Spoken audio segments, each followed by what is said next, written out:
Disculpen, no tenemos mucha, no, el Zoom y yo no nos llevamos muy bien. Me gusta más el otro, el Meet. Bueno, comentarles que vamos a ver una de las pruebas. Ustedes estuvieron la semana pasada cuando hablamos, que quiero creer que sí, díganme por favor. Tuvimos un día que nos encontramos de casualidad porque era una clase diferente y hablamos de inmunidad innata. Y luego, al día siguiente, estuvimos con Ignacio hablando, tomando como ejemplo la infección por COVID. Pero hablamos bastante de la inmunidad innata, ¿sí?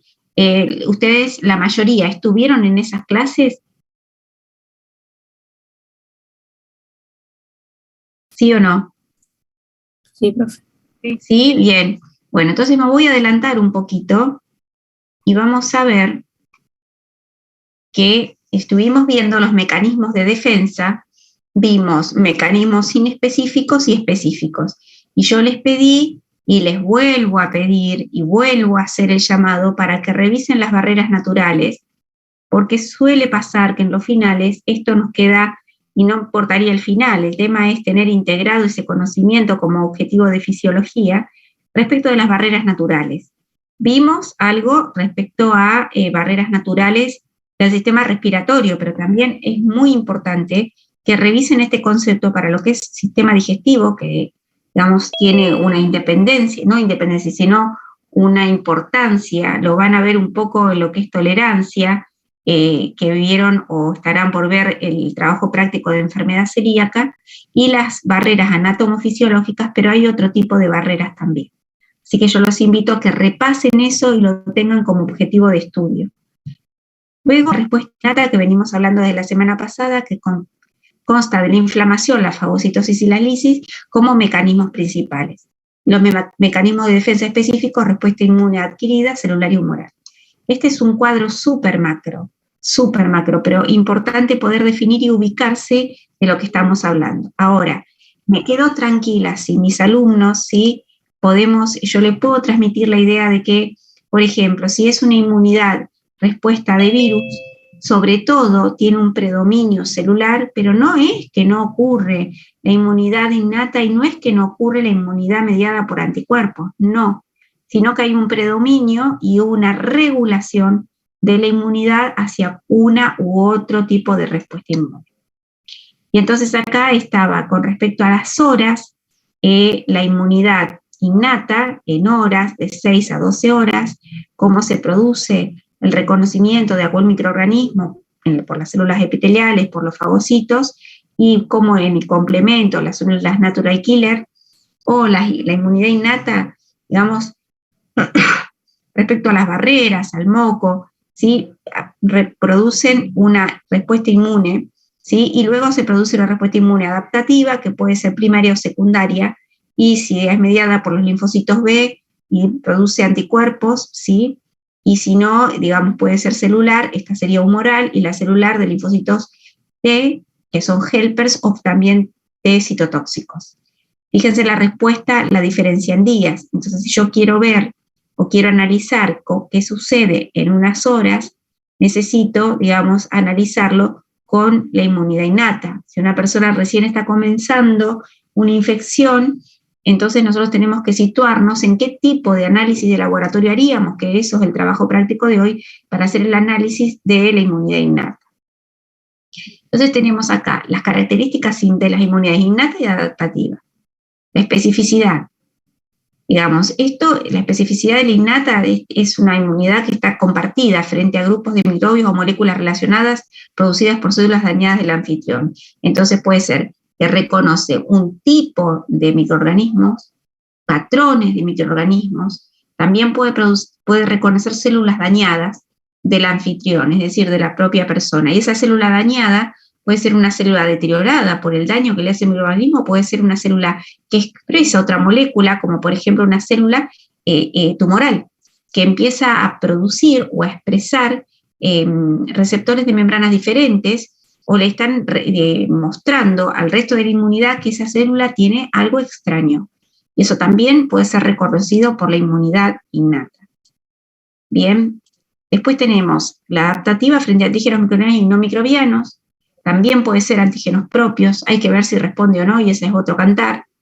La diversidad limitada, codificada en línea germinal, muy grande, los receptores se producen por recombinación somática de segmentos génicos.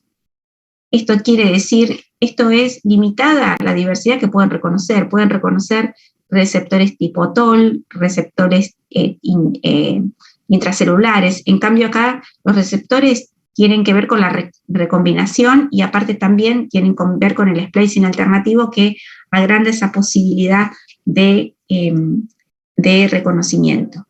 La memoria no tiene, la inmunidad adaptativa sí, la falta de reactividad a lo propio lo tienen las dos, aunque en situaciones particulares la adaptativa puede llegar a tener una inmunidad contra lo propio que no es esperable. Las barreras celulares químicas, piel, epitelio, mucosas, moléculas antimicrobianas, y linfocitos en epitelio, anticuerpos secretados en superficies epiteliales, por ejemplo, la inmunoglobulina A secretoria, ¿sí? Y esto es la parte que a mí me interesa mucho que investiguen y que lo tengan catalogado porque es algo que queda como un agujero negro luego en el conocimiento. Las proteínas sanguíneas, el complemento y los anticuerpos. Los complementos de la vía alterna, la vía clásica y la vía de las leptinas. Y las células fagocitos, macrófagos, neutrófilos, linfocitos citolíticos naturales, los NK, y los linfocitos como células de la inmunidad adaptativa. Este cuadro a mí en particular me gusta mucho porque podemos diferenciar. Ustedes vimos las clases pasadas que hablamos de la inmunidad innata. Acá vamos a ver, tenemos la célula del mastocito, ¿sí? Que son células, digamos, derivadas también que pueden activarse. Tenemos el macrófago y los linfocitos T. Tanto el mastocito como el macrófago pueden activar el complemento y liberan mediadores químicos. Estos mediadores químicos tienen una respuesta local y una respuesta sistémica. Esto depende de qué tan grande es la respuesta inmune innata. Digamos, como yo les explicaba el otro día, una cosa es que tenga una astillita en el dedo, que se produzca una pequeña inflamación con una supuración de pus, que es la recolección de macrófagos, de leucocitos en el sitio de acción de glóbulos blancos, que producen algo limitado, y otra cosa que sea una respuesta que ya tenga que ser sistémica porque no termina de solucionar el problema, el evento, la respuesta local. La respuesta local es el incremento de la permeabilidad vascular. Vamos de vuelta con la astillita. La astillita provoca, pongamos una astillita que está contaminada con algún germen bacteriano. Ese germen bacteriano también va a ser fagocitado por las células que están ahí, y tanto las células presentadoras de antígenos profesionales como los macrófagos tisulares, ¿sí?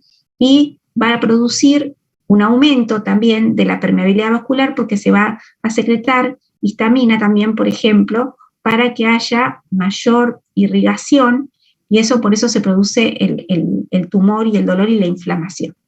Y se produce la secreción, la respuesta local de la C5A, que es del complemento, la astinina, las prostaglandinas, la histamina, el péptido de activación. Tenemos la activación del endotelio, el PAF, ¿no? La activación del endotelio, que es el factor de necrosis tumoral, la interleuquina 1B, y marginación y migración de polimorfonucleares. ¿Cómo se llamaban estos? ¿Cómo se llamaban estos que vimos el otro día? Estos mediadores químicos.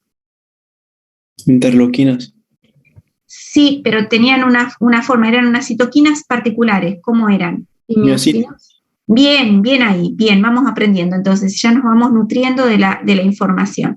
Y expresión de moléculas de adherencia. Todo esto pasa en el lugar que se origina, así sea en la punta del dedo, como dijimos recién, en el intestino, en el, ¿cómo se llama?, en el sistema respiratorio. Todo depende del inóculo, de la generación y qué tantos factores de virulencia tenga el virus, ¿sí? Si se trata de un virus. Puede ser también que el sistema inmune, insisto, se dé cuenta que hay una célula transformada, una célula tumoral, y tiene una respuesta parecida, nada más que se parece más a ¿cuál? ¿A qué respuesta creen que se puede parecer la respuesta de una célula tumoral? A la de un virus, o sea, a la de infectada por... A la de la infección por virus, de un microorganismo ¿cómo se llama? Intracelular, ¿sí? Pero de alguna forma parecida, no igual, las otras células inmunes se dan cuenta que algo no anda bien dentro de esa célula y que merece ser atacada, ¿sí? Cuando esa regulación de una célula infectada con la inmunidad falla, es cuando, digamos, puede prosperar un tumor y progresar el cáncer. Bien, pero hasta para eso está preparado nuestro sistema inmune. Bien, cuando esta liberación de mediadores es demasiado grande, digamos, y se forman las anafilotoxinas que van a dar una respuesta más generalizada, el factor de necrosis tumoral, la interleuquina 1 y la interleuquina 6, en el cerebro significan fiebre. Es decir, es un mediador, una respuesta, no es que se comunican. Recuerden que la comunicación intercelular y intertejidos, interórganos, es por moléculas, ¿sí? Entonces le llega el mensaje al cerebro que algo malo está pasando, que hay inflamación y que es necesario generar un mecanismo más grande como la fiebre para aumentar la posibilidad de que algunas enzimas, digamos, funcionan mejor con la fiebre y aumenta la inflamación, ¿sí? Entonces esto acelera algunos mecanismos, la fiebre, el aumento de la temperatura. Por eso se provoca la fiebre.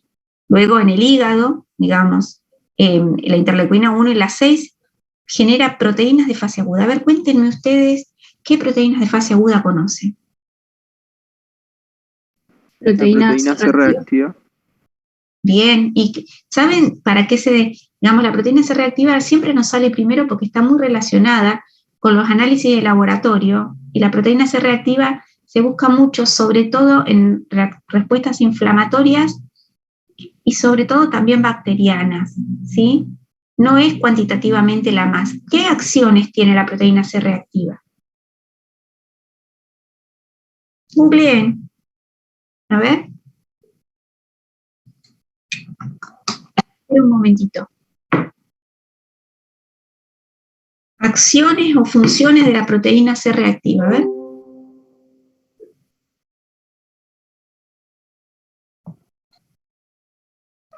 ¿Encuentran? activa la vía clásica del complemento. ¿Cómo? Activa la vía clásica del complemento porque se une a ligandos macromoleculares que son reconocidos por C1Q y activaría la vía clásica. Por un lado, muy bien, activa la vía clásica de complemento. Entonces, digamos, la cascada de complemento está, digamos, activa, pero aparte de activar la vía clásica, ¿qué otra cosa hace la proteína C reactiva?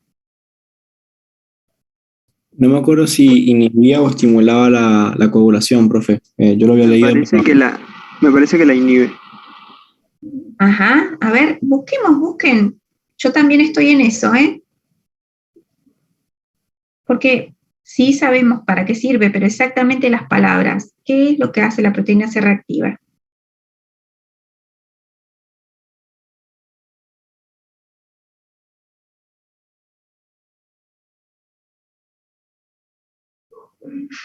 ¿Qué funciones tiene? Porque que aumente es un hecho, y aumenta y a nosotros nos sirve para determinarla en laboratorio, ¿no? Pero yo quiero saber cuál es la función, la función fisiológica. Favorece también la fagocitosis por parte de los macrófagos. Favorece la fagocitosis, muy bien, porque recuerden que también el C3 y el C4 se fijan también a proteínas y se forma una cascada del complemento. Y favorece ¿cómo se llama? La fagocitosis. ¿Y qué más?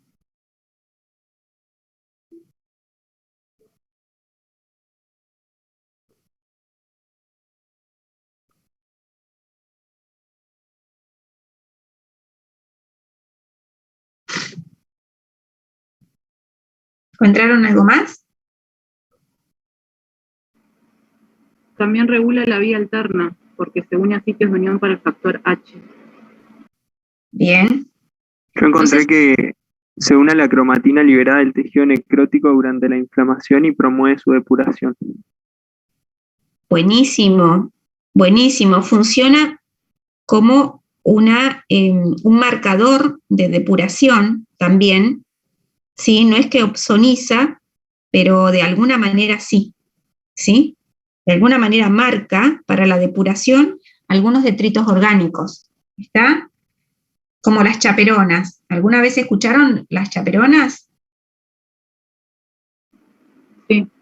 Bien, bueno, entonces, si vamos un poco más a fondo con la proteína C, es una proteína muy potente, ¿sí? Y que no sirve definitivamente solamente para que la midamos en el laboratorio, sino que tiene funciones muy, ¿cómo se llama? Muy específicas. Bien.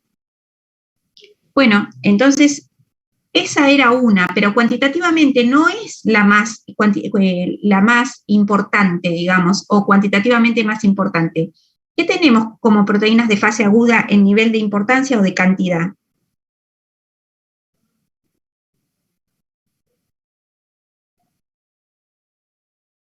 Fibrinógeno. El fibrinógeno, perfecto. ¿Qué pasa con el fibrinógeno?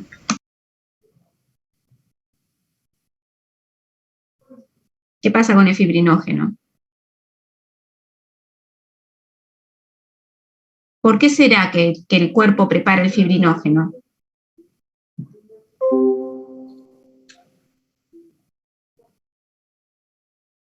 A ver, si estamos en un momento de inflamación y de posibles problemas de diferentes índoles que están relacionados con la inflamación, es hasta lógico que el cuerpo prepare sus reservas de fibrinógeno por si tiene que haber una coagulación importante, ¿sí? Relacionada con algún desequilibrio también hemostático, ¿está?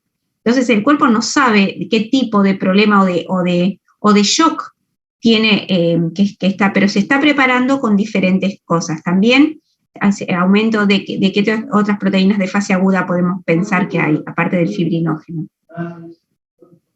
Ceruloplasmina. Ceruloplasmina, muy bien. ¿Qué más?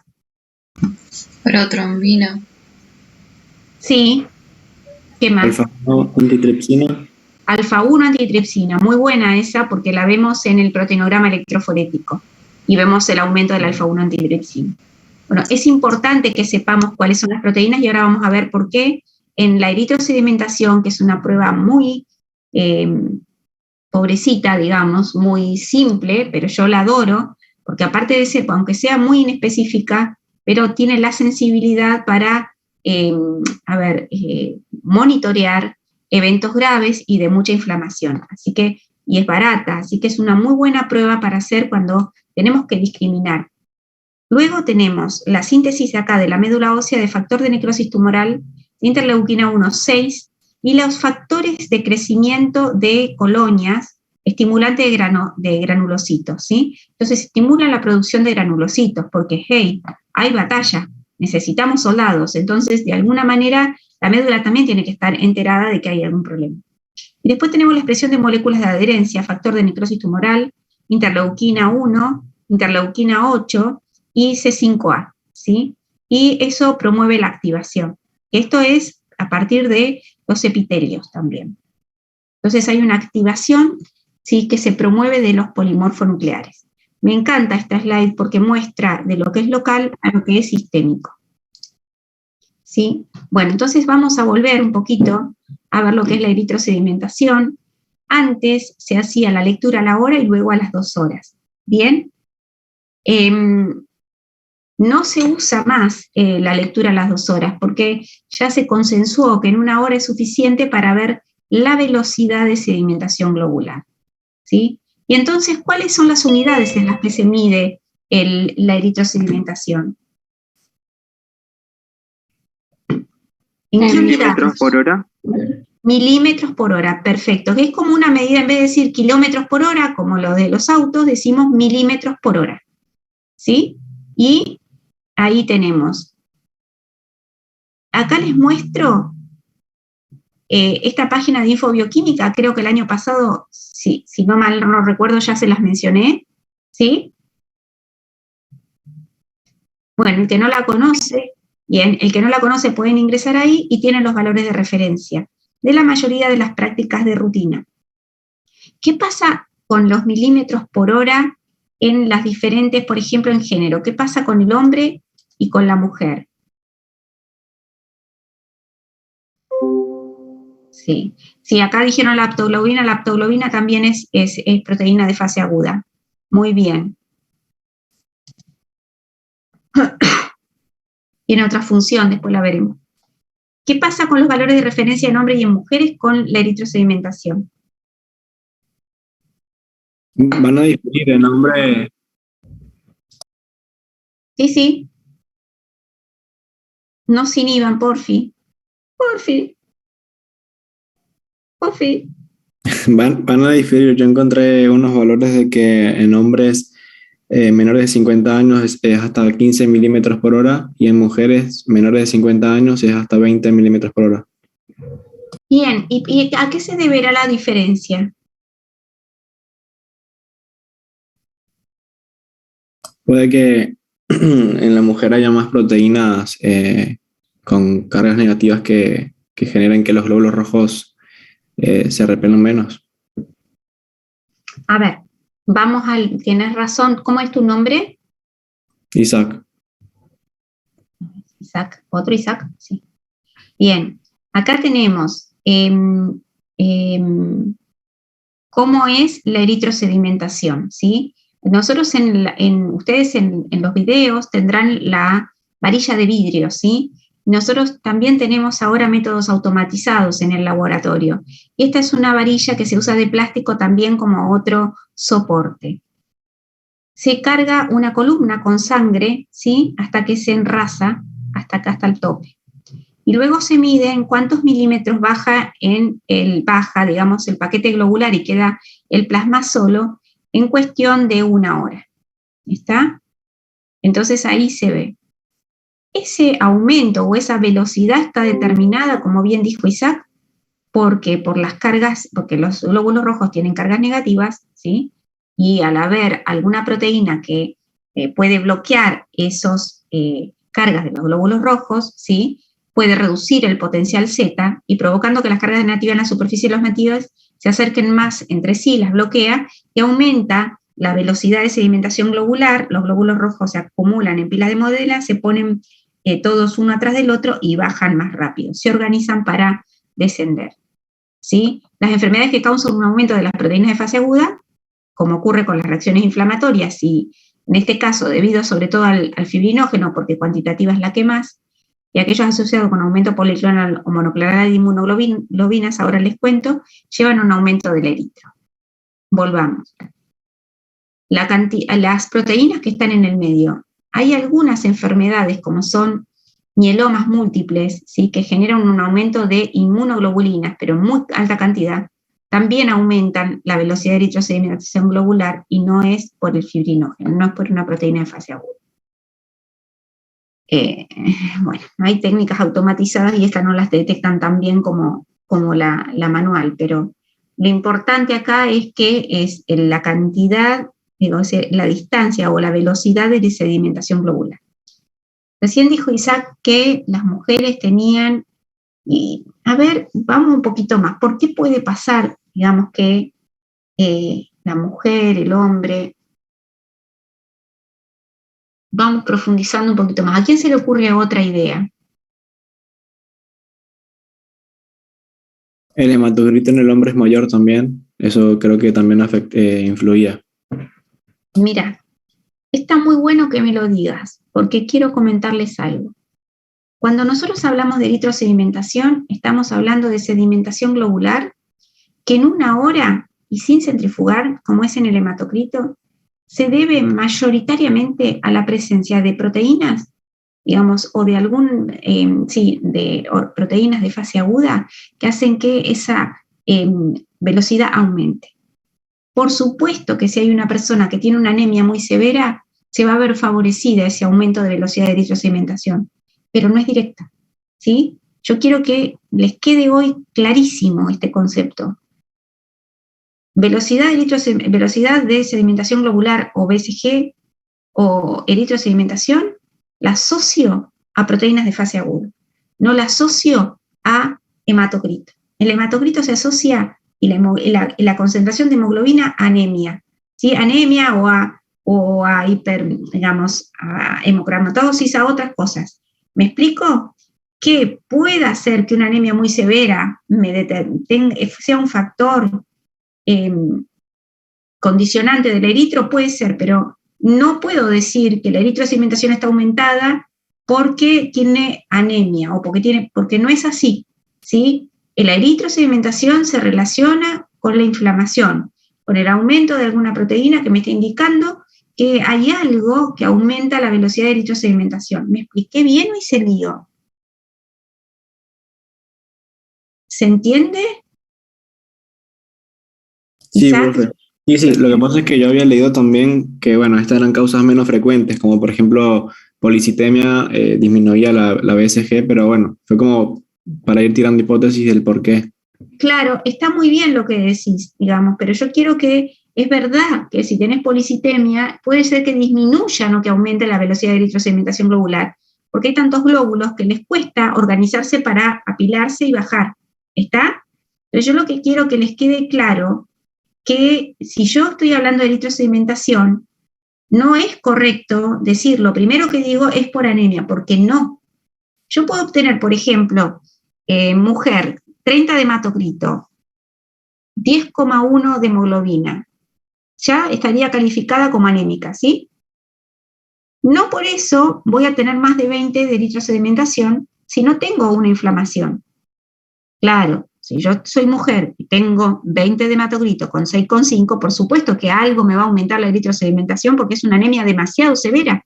También por algo se está produciendo, pero aparte es una anemia muy severa y puede condicionar la eritrosedimentación. Pero quiero separar lo que es el hematocrito de la eritrosedimentación. ¿Ahora me expliqué mejor? Sí, profe. Sí, profe. Bien, Una bien. consulta, entonces, la Sí. eritrosedimentación lo que nos va a mostrar si está aumentada o disminuida es la cuestión, o sea, es un factor que nos va a demostrar la cantidad de proteínas de fase aguda. O sea, eso. Claro, eso, ahí vamos. Es decir, nos va a traducir cuantitativamente o semi-cuantitativamente qué grado de inflamación ese sistema está teniendo en ese momento. ¿Quién habló recién? Agostina. Bien, Agostina, clarísimo, clarísimo. Es decir, por ahí muy simple, pero está bien. Así con las ideas simples y claras y después vamos haciendo, digamos, vamos construyendo nuestro árbol de conocimiento. Pero está clarísimo. Es decir, eritrosedimentación me está dando inflamación. Yo le decía el otro día, era un poco autorreferencial, pero es verdad, hace 15 años, sí, más o menos, me hicieron una placa, una imagen, ¿sí? Pericardio. Es decir, ¿qué hace ahí ese coso? Caramba, Houston, ¿sí? Estaba el ventrículo izquierdo y una imagen, ¿qué es eso ahí? Bueno, ¿qué hice yo? Es decir, mientras el médico estaba pidiendo imágenes de tomografías y empezó a pedir, me fui al laboratorio, lo primero que me hice fue un eritro. ¿Por qué? Para saber si hay alguna Para descartar si era una infección. Sí, podía ser una infección o podía ser algo peor, podía ser algo oncológico, ¿sí? Cuando nosotros queremos rápidamente ubicar al paciente, no es tan sensible, no es tan específica, pero le puedo asegurar que es una prueba muy buena para ver, digamos, el estado de inflamación de esa persona, ¿sí? Cuando nosotros tenemos grados muy avanzados de oncológicos o cuando tenemos infecciones muy severas, ese eritro aumenta mucho, ¿sí? Entonces, para muchos casos, o para ver si era una infección severa o algo supurado, o qué sé yo, uno busca algo muy inespecífico, pero es buena, digamos, es una muy buena técnica. Ahora, no vamos a saber de qué se trata, ¿sí? Un valor, y seguimos sin saber qué pasa con los hombres y las mujeres. ¿Lo encontraron? ¿Lo buscaron? En realidad no tiene que ver con el tema de la cantidad de glóbulos rojos, que es mayor en los hombres debido al aumento de la testosterona y por la presencia de mayor masa muscular. Seguimos relacionándolo con el hematocrito, ¿te acordás que no? ¿Quién habló, Moni? Sí. Sí, bien ahí, Moni, por intentarlo, pero vamos, acordate que íbamos a tratar de despegarnos del hematocrito. ¿Qué pasa en las mujeres que no pasan los hombres? Profe, hay una chica escribió que puede ser por la menstruación. Por la menstruación, sí. Claro, digamos, porque hay más inflamación. Claro, el ciclo. Fíjense que cuando nosotros, digamos, nosotras estamos en el ciclo, tomamos ibuprofeno para disminuir las prostaglandinas y también para bajar la inflamación. Y suele ser mejor el ibuprofeno que el paracetamol, porque el ibuprofeno es más antiinflamatorio que el paracetamol, eso lo saben ustedes mejor que yo, ¿sí? Entonces, en general, bajamos la inflamación. Como no tenemos valores de referencia en las mujeres para cuando está con el ciclo, no está con el ciclo, cuando está con la ovulación, no está con la ovulación, entonces es un poquito más alta debido a estos cambios derivados del ciclo, ¿sí? Del ciclo sexual femenino. ¿Se entiende? Hay cambios y hay inflamación a través del ciclo. Y fíjense que tampoco hay tanta diferencia, 15, 20, pero se considera. ¿Se entendió? Profe, entonces, ¿la eritro en la mujer no variaría respecto al ciclo? O sea, si yo estoy menstruando, mi eritro sería mayor, y si yo estoy en el primer inicio de ovulación, sería menor al hombre, siempre que con el hombre. Claro, digamos, probablemente si hacemos un estudio de la lindos trabajitos, de la eritrosedimentación a través del ciclo, del ciclo, por ahí habrían cambios, pero de hecho, en la menstruación hay inflamación, ¿sí? Hay inflamación, entonces no sería de esperar que haya un pequeño aumento de la eritrosedimentación, pero siempre menor a 20, ¿sí? Cuando se pasan esos valores ya estamos hablando de otro tipo de inflamación más generalizada. ¿Se entendió, Moni? ¿Me expliqué bien? Sí, profe. Bien, entonces en la mujer hay cambios y también hay cambios con respecto a el ciclo vital de la persona. ¿Qué encontraron respecto de eso? En las embarazadas, por aumento en el tercer trimestre del fibrinógeno, aumentaría la eritro.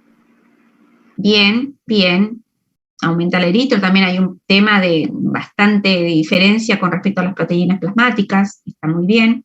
¿Y qué más con respecto a qué otra cosa? Con los niños y los adultos mayores. ¿Qué pudieron encontrar?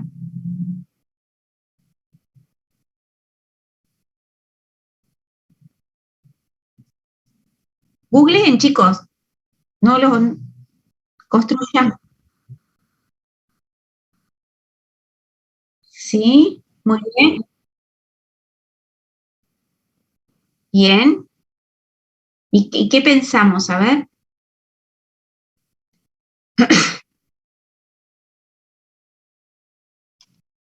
¿Qué podemos inferir con respecto a eso? Vieron que los adultos mayores de 60 años son grupo de riesgo. ¿Por qué se determinó que eran grupo de riesgo mayores de 60?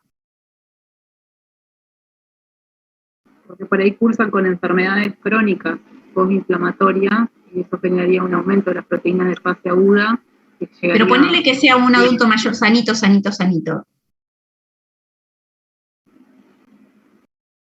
¿Qué pasa con los años? La respuesta del sistema inmune es menos eficaz. Claro, ahí está. Recuerden lo que hablamos la otra vez, que todo se trataba de regulación. Entonces, y que justamente el SARS-CoV-2, una de las, uno de los elementos, ¿sí?, nocivos que tenía, era, digamos, la desregulación de la respuesta inmune innata, como que no la limitaba, sino que la expandía.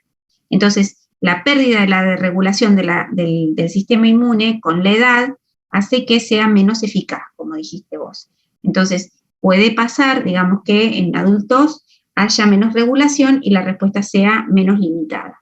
Por eso la eritrosedimentación tiende a subir y no es que les pasa nada, sino que es algo de esperar que en un adulto. Pero ojo, no estamos hablando de que se pasa a 40, ¿me explico? En un hombre que pase a 20, ¿sí? 21 normalmente, ¿sí? O que esté cerca del 20, pero no estamos hablando ni de 30, ni de 40, ni de 100 que puede pasar, ¿sí? Que la tabla casi llegue al 100%, que se quede chiquitito 100, 120 se llama, pero que se llene así la pipeta, ¿está?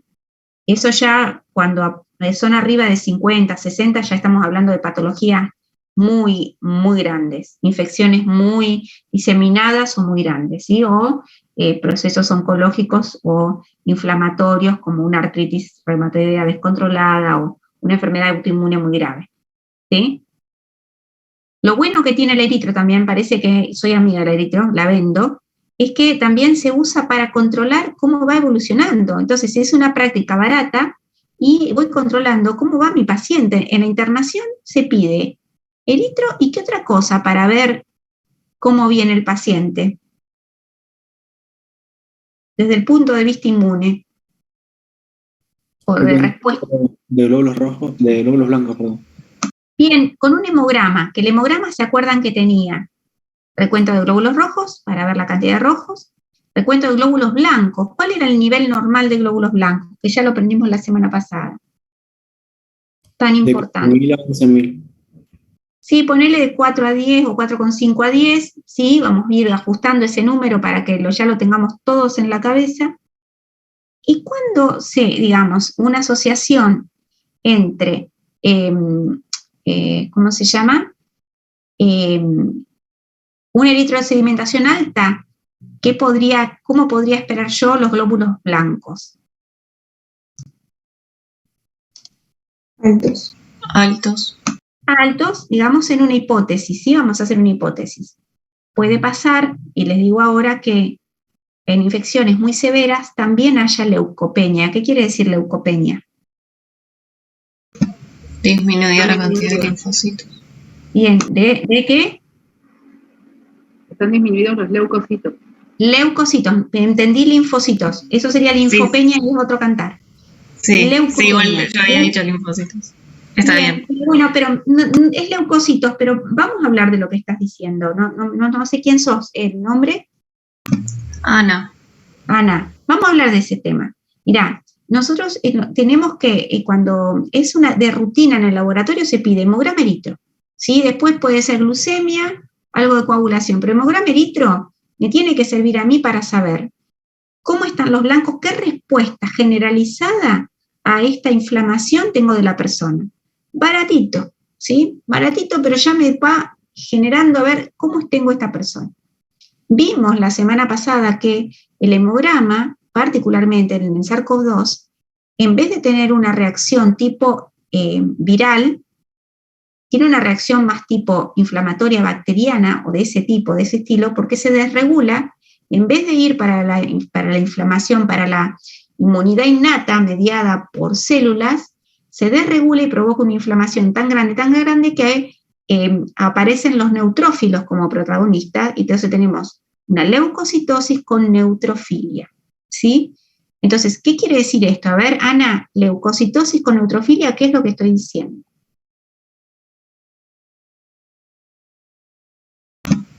Que si bien están disminuidos los leucocitos, tenés aumentados los neutrófilos, que son de infección aguda. No sé si me ocurre, profe, pero ni idea. Bueno, pero me sirve. A ver, si dije leucocitosis, quiere decir que hay muchos, no leucopenia. Leucocitosis, muchos, sí. Muchos más que 10.000. Con neutrofilia quiere decir que tengo muchos. ¿Cuál es el valor normal de los neutrófilos? De 2.000 a 7.000, más o menos. ¿De los neutrófilos? Pero estoy hablando porcentaje, Isaac. Creo que eran 59. 60%. Ponele. ¿Cuánto? ¿Cuánto por ciento? Yo tengo 60. Ah, ok. 50-60. Bueno, 50-60%. Cuando me paso el 50-60%, ¿sí? Porque me importa el porcentual, y tengo, digamos, mayor leucocitosis o no, esos neutrofilia quiere decir que están más aumentados de lo que debieran estar, ¿sí? Por más que yo tenga pocos, porque puede ser, insisto, que hayan personas que tengan una leucopenia, es decir, los glóbulos rojos incluso menos que 4.000, pero que tengan una neutrofilia, es decir, que esté muy aumentado el porcentaje de neutrófilos, y eso nos está indicando que esa médula están estos dando vuelta. Los factores de crecimiento estimulantes de granulocitos, ¿sí? Desesperadamente tratando de generar granulocitos porque no están pudiendo con la inflamación local. Y esto es lo que pasa en SARS-CoV-2. Se desregula tanto esto que no se va a la inmunidad innata, a la inmunidad adaptativa y se queda en la inflamación. Y ese es el cuadro grave que se produce en el síndrome respiratorio agudo del SARS-CoV-2, ¿sí? Bien, entonces, recapitulando, con el hemograma puedo saber si hay un aumento de leucocitos totales. Puedo saber si la fórmula leucocitaria, que era el porcentaje de los neutrófilos, los linfocitos, los eosinófilos, y Ana me había dicho algo de los linfocitos y no me olvidé. En los niños, ¿cómo es la fórmula leucocitaria? En los niños al revés, hay más, hay más linfocitos que neutrófilos. Bien, entonces en los niños está al revés. Cuando tenemos neutrofilia en los niños y están más altos los neutrófilos, nos está hablando casi siempre, es decir, de una infección de tipo bacteriana, ¿sí? Porque estamos orientados hacia eso, no es exclusivo, recuerden, son orientaciones, pero estamos hablando de que está invertida la fórmula.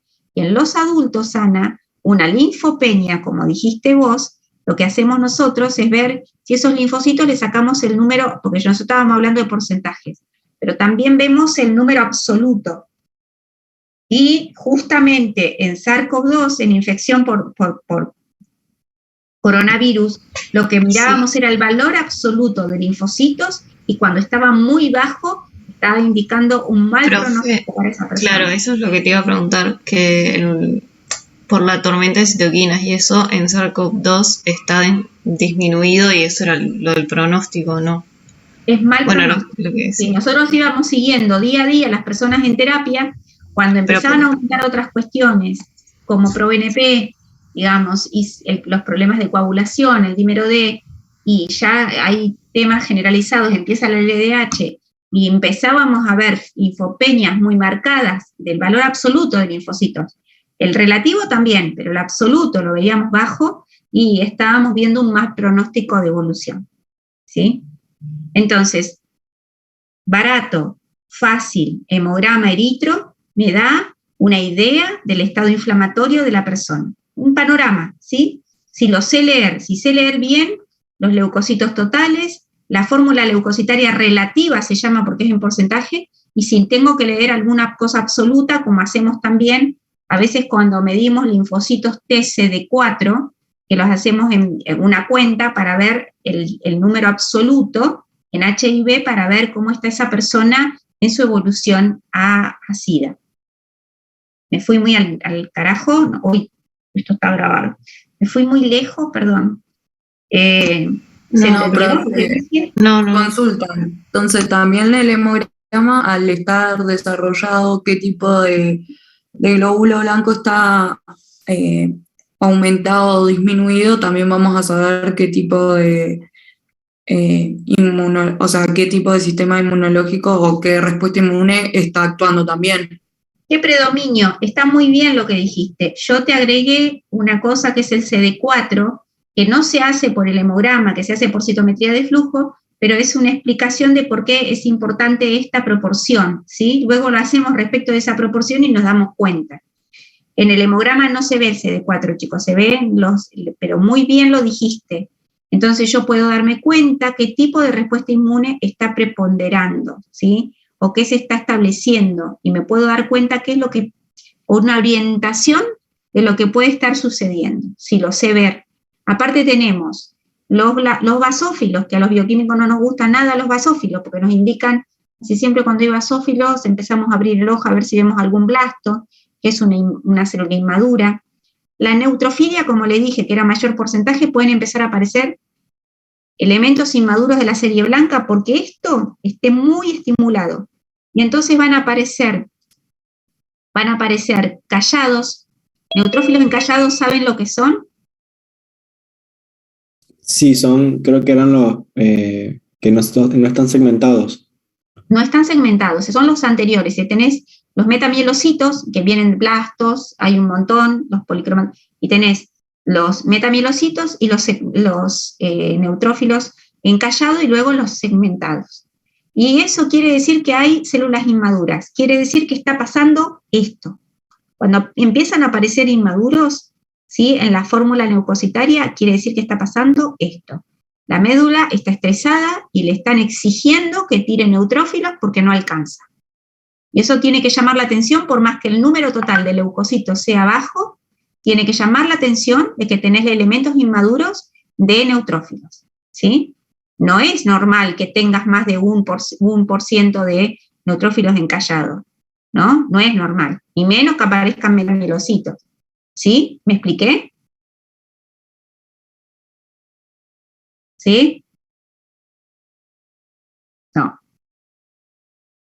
A ver, ¿qué es lo que no se entendió? ¿Qué pasa cuando aparecen elementos inmaduros de los neutrófilos? No, sí, se entendió. Sí, Bien.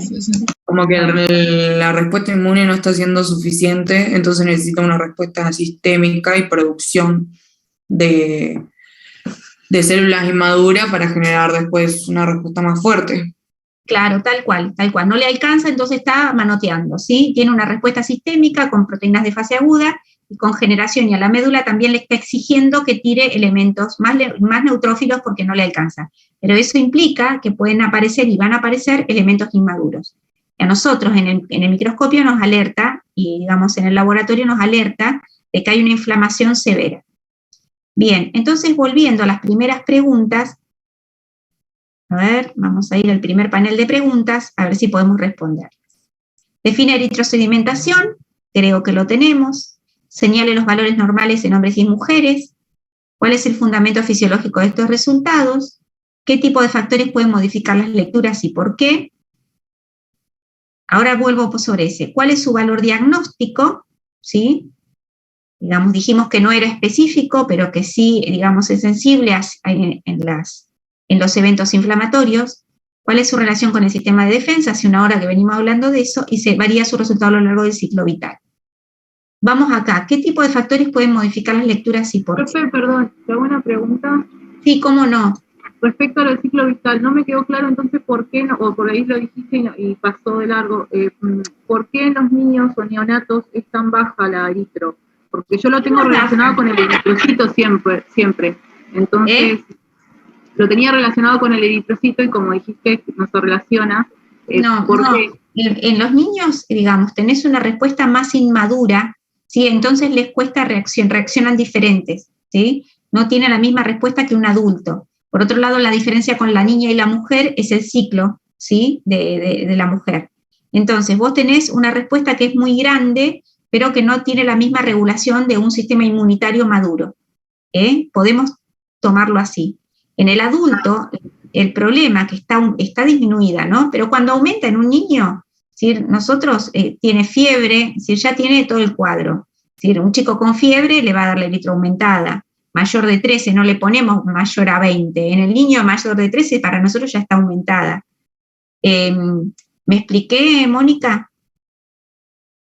O Ana, ¿quién me preguntó? Sí. Bien. Entonces, es importante en los niños. Usamos mucho en los niños igual PCR, proteína C reactiva, porque se identifica, digamos, es un muy buen marcador de una infección bacteriana, por ejemplo, para infecciones urinarias, para faringitis. La tenemos muy relacionada con eso, y para chicos que tienen alguna infección y con fiebre, entonces con la PCR, digamos, sobre todo los infectólogos, y espero que Gallardo y Calani no me agarren de los pelos, pero digamos, ellos se orientan en eso a ver si no dar antibióticos, porque sí, digamos, aunque cuando no llegan los cultivos, ¿no? Es orientativo. Pero la eritrosedimentación es más macro, no es tan fina como la PCR, pero nos orienta a que hay una gran inflamación. ¿Lo respondí? Sí, profe. Gracias. Bien. No. Bien, entonces, ¿y qué puede modificar las lecturas? Y técnicamente la eritrosedimentación es una pavada, pero hay que hacerla bien. Bien enrasado, el otro día teníamos un soporte viejo, bueno, tiene que estar bien enrasado, bien hecho, sin vibraciones la mesada, con la orientación correcta, y si es automatizada, con los controles de calidad correspondientes, ¿sí? Las lecturas tienen que estar y al tiempo justo, no vale la pena, no vale, es decir, ojo con eso, si ustedes no se van a, no, calculo yo, no lo sé, dedicarse al laboratorio, pero por ejemplo, la eritro se mide a la hora exacta. Si se mide 10 minutos más tarde, aumenta un 20 o un 30%, y no es lineal. ¿Sí? Los últimos minutos son los cuanto más baja la eritrosedimentación. Por eso no se puede aumentar o no se puede, digamos, no se puede adelantar o no se puede disminuir. Y si realmente queremos sacar conclusiones, hay que hacerla bien. El tiempo tiene que ser exacto. Bien. Determinación de grupos sanguíneos. Espérenme que quiero mirar el horario. 19:06. Capaz que llego al horario, miren. Grupos sanguíneos. ¿Alguna pregunta de lo que es eritrosedimentación? ¿Dudas? Bueno, cualquier cosa me preguntan en la próxima clase o vemos, ¿sí? En algún presencial si les queda alguna duda. Grupos sanguíneos y factor RH. Siempre me pregunto, ¿por qué Cecilia pone esto? Grupos sanguíneos y factor RH con sistema de defensa. ¿Sí? No es tan directo, pero qué bien que está. ¿Por qué? ¿Por qué será? Lo que está pensando, digamos, lo que dice ahí es inmunidad mediada por anticuerpos, ¿sí? Ahora, el grupo sanguíneo y factor RH en realidad es un antígeno que fue descubierto por la Steiner, ¿sí? Donde en la superficie de los glóbulos rojos se vio que había un antígeno A, un antígeno B, y cuando no estaba ninguno de los dos, se supone que es el antígeno H. Digamos, no se supone, se caracteriza como que fuera el antígeno H. Pero ¿por qué por qué, digamos, la relación con el trabajo práctico de inmune? Porque cuando nosotros portamos alguno de estos anticuerpos, antígenos, que encima el sistema ABO tiene de distintos genotipos, distintos fenotipos, que es como se muestra, anticuerpos, y acá está el anticuerpo. Genera anticuerpos naturales, ¿sí? ¿Qué significa que genera anticuerpos naturales? Que están presentes incluso sin habernos expuesto a ese tipo de sangre, digamos, sin haber tenido contacto con ese antígeno. Sí, algo así. Pero me gusta como lo dijiste, algo así. Pero es raro, ¿viste? Porque no están presentes desde que nace de la panza de la mamá o no. ¿Cómo es este asunto? Creo que ya estaban presentes y como que alcanza su nivel máximo a los no sé cuántos años, creo que a los 8 años o a los 8 meses, no me acuerdo bien. Sí, pero cuando nacés no tenés. Sí. No. Ah, no. Profe, es por eso que algunos embarazados... No tenés, ¿ves? Cuando nacés, Ah, ok. no tenés. ¿Ves? Bien. Sí, ¿quién hablaba? Yo preguntaba si es por eso que hay en algunas embarazadas que el bebé tiene el factor, no me acuerdo si era el factor o el grupo distinto, se le da un suero. Cuando las embarazadas son positivas, son negativas o positivas, se las negativiza por si el bebé tiene un factor negativo para que no afecte a la madre. ¿Era así o al revés? Mira, me encanta que participe, pero me hizo acordar, ¿vieron Peligro sin codificar? Dios mío, vamos a ajustar un poco. Pero me encanta que participen, pero no se negativizan las mamás, digamos, lo que pasa es que le vamos a inhibir que produzcan los anticuerpos, Ana. Fuiste Ana, ¿no? Sí, una sí. Una sí, la otra no me acuerdo. Bueno, les cuento. Acá tenemos el sistema ABO, ¿sí? Que si tienen B o BO, que esto es el genotipo, se manifiesta como fenotipo B y tiene anti-A. Lo que le decía Isaac, que no están en toda la vida, sino que nacemos sin estos anticuerpos, pero pasa algo que cuando estamos en la muy primera infancia, en los primeros meses de vida, se generan estos anticuerpos, ¿sí?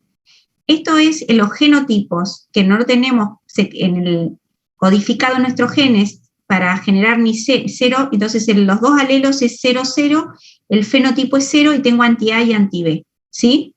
Entonces, ¿esto está claro, esta slide? ¿Sí? Sí, bro.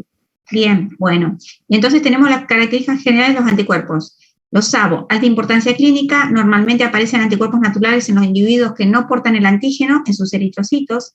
Se usan de forma habitual para la determinación de los grupos sanguíneos, grupo reverso, y a veces no tengo el eritrocito, pero puedo saber por el anti qué tipo de grupo sanguíneo tiene la persona.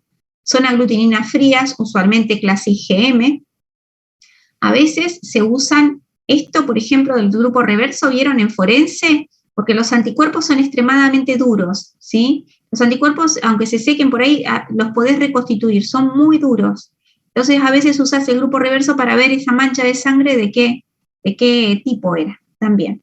Son aglutininas frías, usualmente clase IgM, activan el complemento. Son usualmente de clase IgM, acuérdense. Causan hemólisis cuando son activos a 37, calientes. Acá tenemos el RH, ya pasamos al RH. Y ahí es lo que decía nuestra compañera. Dice, no sé cuál era, claro, era no era el ABO. La incompatibilidad ABO, chicos, a veces existe. No es lo más frecuente, ¿por qué? ¿Por qué no es frecuente? ¿Qué dije recién? ¿Por qué la incompatibilidad mamá-feto ABO es muy infrecuente? Aunque puede suceder.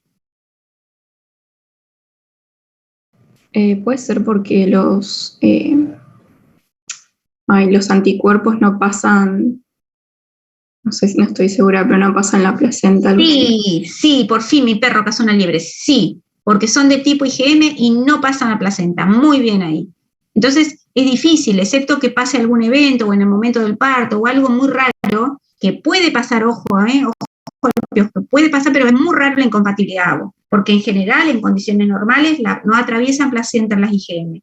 Y los anti-A, anti-B o anti-AB son de tipo IgM. Bien, pero el sistema RH son distintos, son anticuerpos incompletos, ¿sí? Y pasa lo que dijo, creo que Isaac, ¿sí? Que se generan cuando, digamos, hay alguna sensibilización de la madre o de la persona, puede llegar a ser con una sangre que es de tipo RH positivo, cuando, digamos, la persona es RH negativa, ¿sí?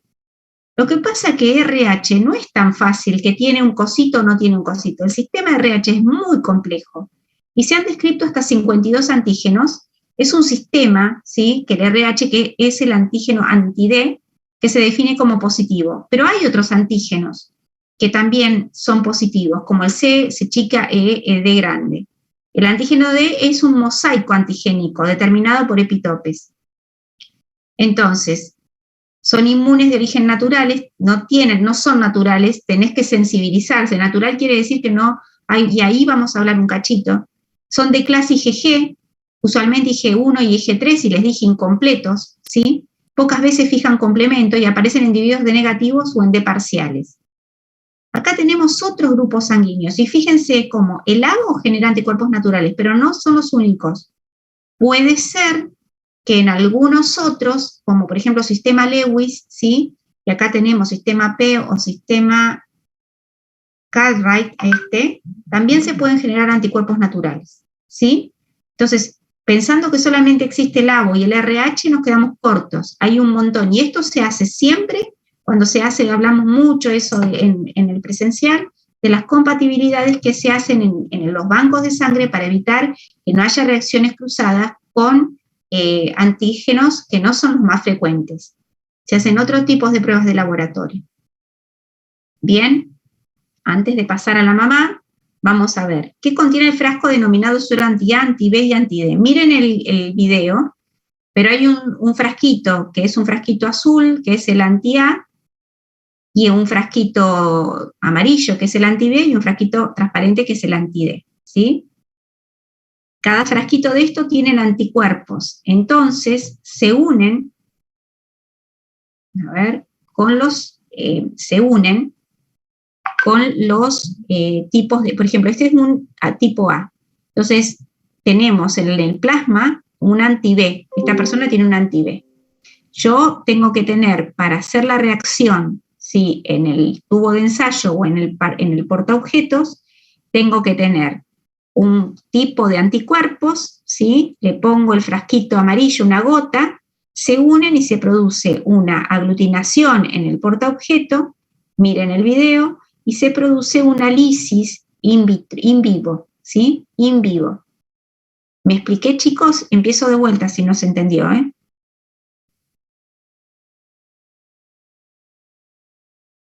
A ver, me parece que quedó mal. Sí, sí.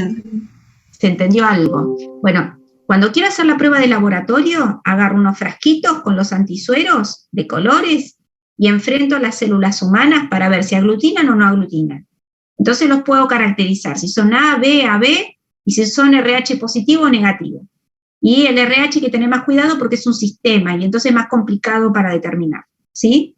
Eso es una cosa. Y hay aglutinación in vivo, adentro de las células, adentro del cuerpo. Si llegamos a tener una transfusión de avo incompatible, es una reacción segura, una reacción de post-transfusional segura y casi les diría que mortal, si es una bolsa completa.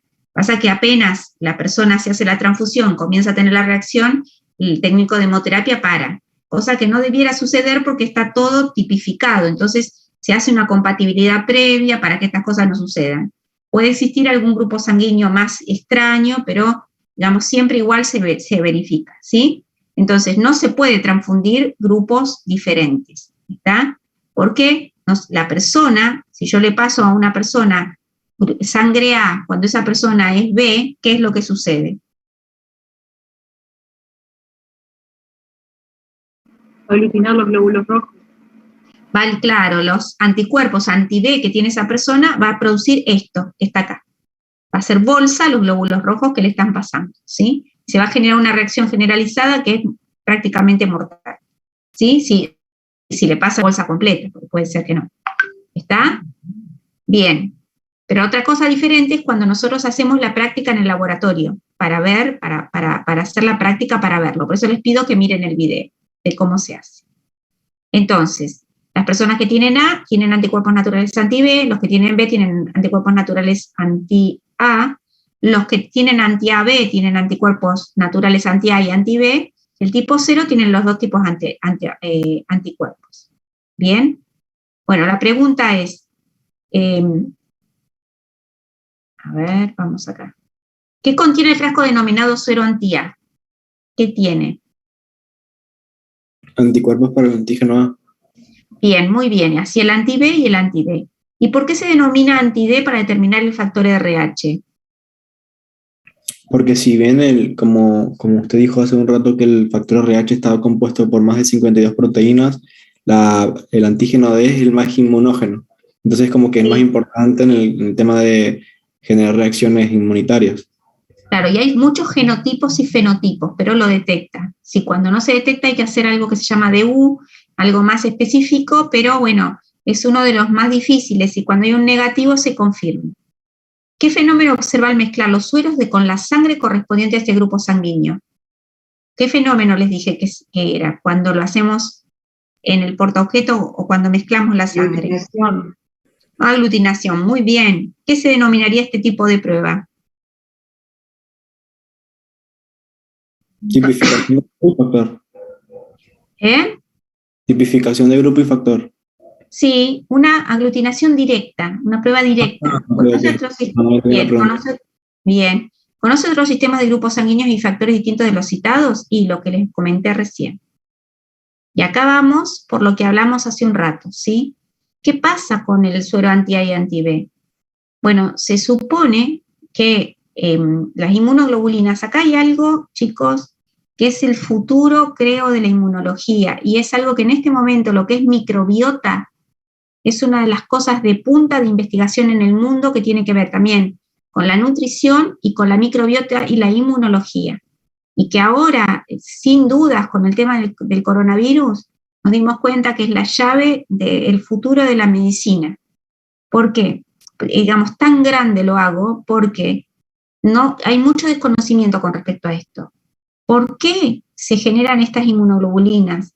Porque no es por la alimentación, digamos, porque no es que nosotros puede llegar a ser, sino que es también la flora bacteriana, ¿sí? Dice también que puede llegar a ser, acá dice, las aglutininas son inmunoglobulinas producidas por las mismas células que producen anticuerpos frente a otros antígenos.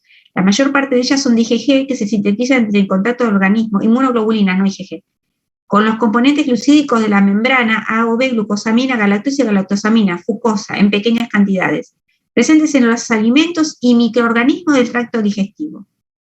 Esto es un secreto que hay que descubrir y por qué se produce y también por qué hay tolerancia, y ahí viene el trabajo práctico que ustedes estuvieron viendo. Hay tolerancia con las proteínas de la mayoría de los alimentos, y bueno, y en una desregulación y en un error, entre comillas, con respecto al gluten, hace que se identifique una proteína como patológica cuando no lo es, y que produzca un tipo de anticuerpos que se la dan contra el endomicio de la membrana y provoca el borrado del ribete en cepillo. ¿Lo vieron a eso? La desregulación de la tolerancia. ¿Sí o no? Con el TP con Silvia Berrueso. Sí, creo que sí veo, profe. Creo que sí lo veo. Bueno, entonces, este es un gran secreto. Es decir, lo que se sabe es eso, que, porque ustedes si se ponen a pensar, todo alimento, ¿no? Es extraño. Todo alimento es extraño, toda proteína que no tenga que ver, vos tenés un reconocimiento de los linfocitos del manto celular del sistema digestivo, del intestino, que tendrían que reconocerlo como extraño. Sin embargo, no es así. Sin embargo, lo toleran. ¿Está? Pero ¿por qué con esto se meten? ¿Y por qué no generan anticuerpos contra lo propio? ¿Por qué está esta tan fina regulación de la tolerancia? Bueno, cuando se descubra por qué, cuál es el mecanismo, cuál es la regulación, ahí creo que vamos a tener muchas respuestas respecto de estos mecanismos tan finos, ¿sí? Y acá voy con la incompatibilidad de RH que me habían preguntado Ana y compañía. En el embarazo, si la madre es negativa, ¿sí? Y el bebé es negativo, no pasa nada, pero si la madre es negativa y el bebé es positivo, ¿sí? La sangre del bebé, en condiciones normales, no se mezcla con la sangre de la mamá, aunque hay algún contacto, pero no se mezcla hasta el momento del parto, que en el momento del parto, la sangre de la madre entra en contacto con el bebé y la madre puede generar anticuerpos contra el RH. Para eso, lo que decía Ana, lo que pasa es que se le da un antigama globulina hiperinmune para que la madre no se sensibilice y no quiera producir esos anticuerpos contra el bebé y no ataque al bebé en próximos embarazos, ¿sí? Entonces, sí, porque si la madre tiene anticuerpos anti-bebé en próximos embarazos, esos anticuerpos sí atraviesan placenta y pueden generar una incompatibilidad de RH que muchas veces puede ser incompatible con la vida, ¿sí? ¿Está? Profe, pero esa gamma globulina se le da antes o después de que la madre se sensibilizó. No, se le da parto gamma, se llama, antes del parto. Ah, ok. ¿Sí? Para que la madre no responda, que no es anti-RH, puede ser antigama total o anti-RH, pero en general es antigama total. Y la madre no responde porque al haber tanta inmunoglobulina dando vuelta, el sistema inmuno se confunde y no responde contra el RH. Pero igual después esas madres tienen que ser controladas con prueba de Coombs, ¿sí? Entonces, las madres negativas, RH negativa, digamos, el padre siendo positivo, digamos, caracterizado, o la madre negativa directamente, se le hacen Coombs indirectas porque se pone el suero de la madre con un glóbulo rojo cualquiera, RH positivo, y ve si hay una reacción de aglutinación. Así, muy general, se pone prueba suero de Coombs también, ¿sí? Y eso se llama la prueba de Coombs, para ver si la madre está sensibilizada. Coombs indirecta. La Coombs directa es directamente agarrar suero, glóbulos rojos del bebé cuando nace y ponerle un suero de Coombs, ¿sí? Que es un anti-FC, pero bueno, medio complicado lo que le digo, pero es un suero directamente que se une contra el anticuerpo anti-RH, ¿sí? Y se aglutina si el bebé tiene esos anticuerpos pegados en sus globulitos. Y también se usa esa misma prueba para las personas que tienen anemias hemolíticas autoinmunes, es decir, que generan anticuerpos contra sus propios glóbulos rojos. Profe, ¿y se hace solo en el primer embarazo? No, si hay más embarazos se sigue controlando, porque más embarazos, más posibilidad de que se sensibilice. En general es en el segundo o en el tercero que puede pasar. ¿Bien? ¿Se entendió, chicos?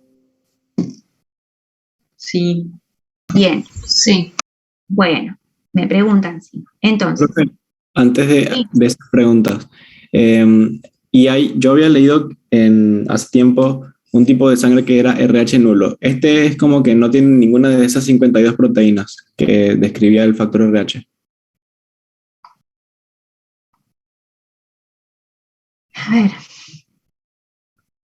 A ver, si no hay algo, es decir, que es, en general nosotros lo que vemos, una cosa es el genotipo, ¿sí? Y otra cosa es el fenotipo, y otra cosa, digamos, es lo que nosotros determinamos.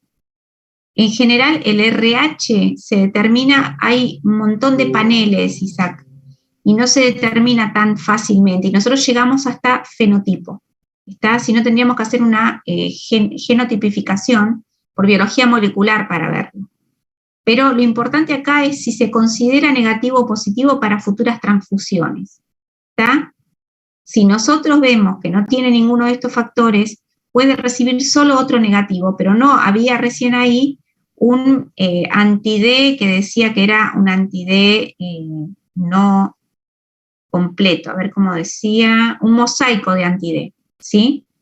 Pero en general nosotros buscamos este tipo de genotipos. No es tan sencillo como vos mencionás, pero en las generales de la ley, con un buen suero anti-D y un suero de Coombs, para hacer un DU, es suficiente para caracterizarlo como positivo o negativo. Lo otro ya es un poco de inmunohematología un poco más avanzada, Isaac. Si querés en otro momento lo vemos. Bien, pero para vos, para quedarte tranquilo, digamos, se determina si es un anti-D.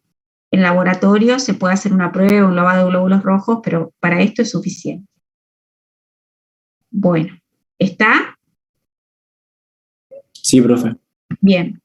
¿Cómo es el proceso de síntesis de anticuerpos anti-A o anti-B? ¿Qué tipo de inmunoglobulinas son? Esto ya lo respondimos. No lo respondimos. ¿Qué tipo de inmunoglobulinas son? ¿Qué tipo de inmunoglobulinas eran anti-A y anti-B?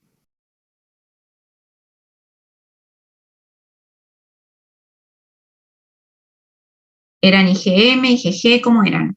IgM. IgM. Bien. ¿Los anticuerpos anti-D también se originan con contacto con alimentos o microorganismos? Los anti-D. No. Tienes que estar en contacto con la sangre. Perfecto. ¿Por qué los anticuerpos maternos anti-A o anti-B no son tan peligrosos para el feto como la presencia de anticuerpos anti-D? Porque el IgM no atravesaba placenta. Perfecto, aprendimos. Bien, y acá tenemos el tema de las transfusiones, ¿sí? La Steiner caracterizó los anticuerpos, entonces supo que tenían que pasar, digamos, transfundir sangre del mismo grupo sanguíneo, por eso era importante para que no se produjeran. Sin embargo, siempre escuchamos que un grupo sanguíneo de tipo A puede recibir ¿qué tipo de sangre? A y 0. Sangre, ¿no? Y sangre. Pero qué raro, Isaac, porque la sangre 0 tiene anticuerpos anti-A o no? Y anti-B.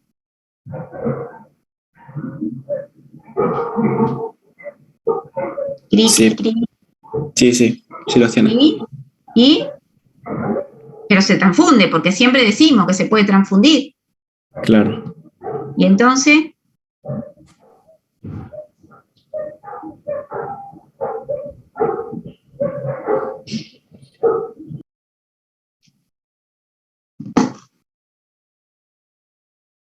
¿quién se les ocurre?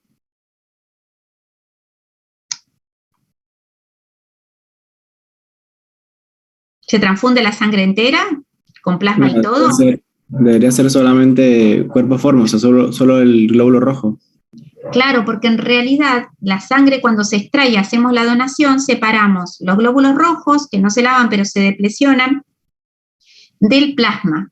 Y en el plasma están los anticuerpos que pueden reaccionar. Entonces, si yo le paso, ¿qué grupo sos, Isaac? O negativo. ¿Cero negativo? Sí. Cero negativo, bien. Y yo soy A positivo. Qué lindo grupo, Isaac, para donar sangre, ¿eh? Pero justo, bueno, Isaac me podría donar sangre a mí, ¿sí? Pero como es cero negativo, tiene anticuerpos anti-A y anti-B. A mí me sirven los glóbulos rojos de Isaac, pero no me sirven el plasma. ¿Se entiende por qué? Bien, las transfusiones son de glóbulos rojos, sin embargo, se puede hacer transfusiones que son heterogrupo, es decir, no isogrupo, pero lo más recomendado es hacer un isogrupo, ¿sí? Para evitar cualquier arrastre o cualquier cosa. Siempre lo más, recomendado es la isogrupo. Si no hay, y bueno, podemos recurrir. Y también está, la pena de gastar un cero negativo en un A positivo que tiene muchos recursos para tener donaciones. Y un cero negativo solamente puede recibir de otro cero negativo. Entonces la sangre cero negativo es como que se guarda para las personas que tienen ese tipo de grupo de factor que no pueden recibir otro. ¿Se entendió? Sí. Sí. Bien, entonces recuerden eso, es porque se transfunde solo los glóbulos rojos, ¿sí? Bien, ¿cuál es el fundamento fisiológico de las posibles reacciones hemolíticas posttransfusionales? Primero, lo que dijimos recién, que no se espera porque según los protocolos de bancos de sangre se hace incluso un grupo sanguíneo en la cama del paciente antes de transfundir. Se hace también una prueba de compatibilidad, ¿sí? Que se hace con los glóbulos rojos del donante y el suero del receptor. Entonces, si el suero del receptor tuviera algún anticuerpo para otro grupo sanguíneo o alguna otra cuestión que estuviera sensibilizado o fuera algo natural, se produce una reacción en placa o antes que podemos detectar y esas personas no son compatibles para la transfusión. ¿Me expliqué? Sí, bro. Bien, o sea, entonces, es más específico, digamos. Claro, los glóbulos rojos de la persona que va del donante con el suero del receptor. Eso se llama compatibilidad. Y también se hace paneles para ver si la persona, el receptor, tiene anticuerpos heterófilos, se llama, contra algún grupo sanguíneo, ¿está? Que pueda reaccionar. Y sobre todo eso se hace en las personas politransfundidas que puedan estar sensibilizadas con alguna transfusión anterior, algún grupo sanguíneo raro o no tan raro y que no nos dimos cuenta. Hay personas que requieren muchas transfusiones de sangre, por ejemplo, las personas oncológicas, ustedes no sé si han tenido algún familiar, pero requieren transfusiones de sangre porque se anemizan con mucha facilidad, o en otros eventos. Entonces tienen que hacer estas pruebas para evitar reacciones hemolíticas posttransfusionales. ¿Sí? Dice, ¿cuáles son los principales mecanismos de destrucción de los glóbulos rojos en esta situación? ¿Cuál es el principal mecanismo?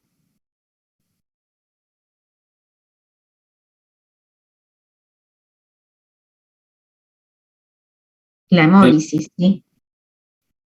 Pero hay otros, ¿sí? Hay otros mecanismos, ¿está? No solamente la hemólisis, también, digamos, la coagulación, bueno, la aglutinación, la microaglutinación, pero sobre todo la hemólisis, la reacción hemolítica se llama. ¿Qué sangre le puede transfundir un individuo del grupo A positivo? ¿Quién poner aire ya? A positivo, O positivo y O negativo. Bien, ¿y AB, RH negativo? Todos los tipos de sangre. No, todos los negativos. Todos claro, los negativos. Ah, te apuraste. ¿Y O negativo? Como decís vos, cero negativo. Bueno, mis chiquis, aceptar, se ha detenido la función compartir. Por acá estamos terminando. No sé si tienen alguna pregunta. Creo que sí. Tengo una pregunta, ¿por qué el positivo puede recibir tranquilamente el negativo? Porque el anticuerpo no tiene, digamos, no tiene esos anticuerpos, no le pasa nada. El positivo A, por ejemplo, 0 RH positivo, ¿qué le haría recibir algo que no tiene? Es decir, no tiene el C grande ni el D grande, no va a reaccionar, pero es decir, es una pérdida de recursos, el tener, si no queda otra se hace, pero digamos el negativo se trata de preservar para otro negativo, que no puede recibir un positivo, ¿sí? Bien, y en ese caso no hay anticuerpos naturales, así que no tendría por qué, digamos, no es como en el caso ABO que yo les hablaba tanto de, ojo con que tiene algo de anticuerpos naturales y esas cosas. Bien. ¿Alguna otra pregunta, chicos? No, parece que no, Carla. Me parece que no. Hola, profe. ¿Cómo andas, Carla? Bien, ¿usted cómo anda? Bien, contenta porque los vi a los chicos el otro día en Presencial. Sí, la verdad que los extrañaba y me cuesta porque cuesta mucho. Es otra cosa. Sí, acá hoy tuve algunos ayudantes divinos, Isaac, Ana, Mónica, Agostina. Este